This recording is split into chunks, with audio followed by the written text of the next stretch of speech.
സ്വാമി സത്യാനന്ദ സരസ്വതി തൃപ്പാദങ്ങളുടെ 90-ാം ജയന്തി.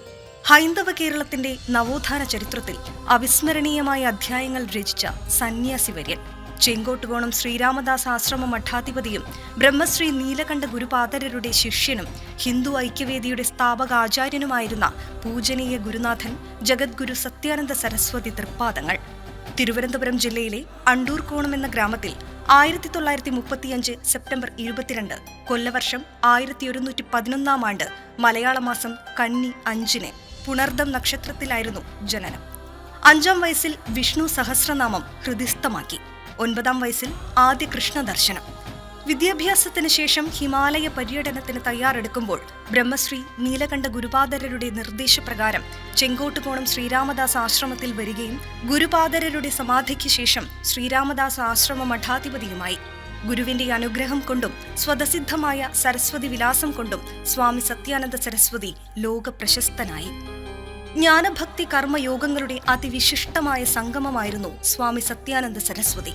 മതപരിവർത്തനത്തിനെതിരെ ധർമ്മസമരം നയിച്ച സന്യാസി ശ്രേഷ്ഠൻ, ഹിന്ദു ഐക്യവേദി സ്ഥാപക അധ്യക്ഷൻ, ക്ഷേത്ര മാർഗദർശൻ മണ്ഡൽ, രാമജന്മഭൂമി ന്യാസ് മഞ്ച് കേന്ദ്ര കമ്മിറ്റി അംഗം, ശബരിമല വികസന പദ്ധതിയായ ഹരിവരാസനം പദ്ധതിയുടെ ജനയിതാവ്.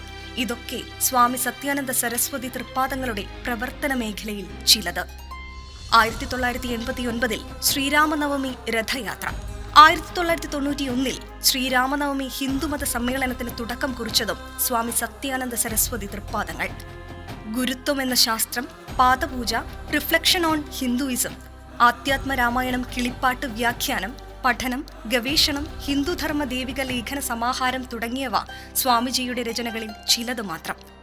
മാനവരാശിയുടെ ഉന്നമനത്തിനും സനാതനധർമ്മ സംരക്ഷണത്തിനും വേണ്ടി സദാ കർമ്മനിരതനായ സ്വാമി അനവധി കർമ്മ പരിപാടികൾ ആവിഷ്കരിച്ചു. ചടയമംഗലം ജടായുപാറയിൽ 1973 11 അടി ഉയരമുള്ള കോദണ്ഡരാമ പ്രതിഷ്ഠ സ്ഥാപിച്ചത് സ്വാമിജിയാണ്. പാലുകാച്ചുമലയിൽ വിഗ്രഹധ്വംസനത്തിനെതിരെ 1978 കൊട്ടിയൂർ മുതൽ കന്യാകുമാരി വരെ ഉടഞ്ഞ വിഗ്രഹവുമായി നടത്തിയ വിലാപയാത്രയും തുടർന്ന് 1983 സർക്കാർ ഭൂമി പതിച്ചു നൽകിയതും സ്വാമിജിയുടെ ധർമ്മസമരത്തിന്റെ ഫലമാണ്. സന്യാസിമാർ ഉൾപ്പെടുന്ന ദേവസ്വം ബോർഡിന് ക്ഷേത്രഭരണ ചുമതല നൽകണമെന്നാവശ്യപ്പെട്ട് 1982 നവംബർ 4-ന് നടന്ന ആചാര്യ സമീക്ഷ പിൽക്കാലത്ത് ക്ഷേത്ര വിമോചന സമരം എന്നറിയപ്പെട്ടു. ശ്രീ അയ്യപ്പന്റെ പൂങ്കാവനത്തിൽപ്പെട്ട 18 മലകളിലൊന്നായ നിലയ്ക്കലിൽ കുരിശു സ്ഥാപിച്ച് പള്ളി പണിയാനുള്ള കുൽസിത ശ്രമത്തിനെതിരെ നടത്തിയ നിലയ്ക്കൽ സമരവും ശംഖുമുഖം പാപ്പാവേദി സമരവും സ്വാമി സത്യാനന്ദ സരസ്വതിയുടെ ധർമ്മസമരങ്ങളിൽ ചിലതു മാത്രം. ജഗദ്ഗുരു സത്യാനന്ദ സരസ്വതി സ്വാമികൾ 2006 നവംബർ 23-ന് 71-ാം വയസ്സിൽ സമാധിയായി. ഇന്നലകൾ ഇന്ന് powered by hotel Chitra, pure vegetarian, Marthandam, Kanyakumari, Nagercoil.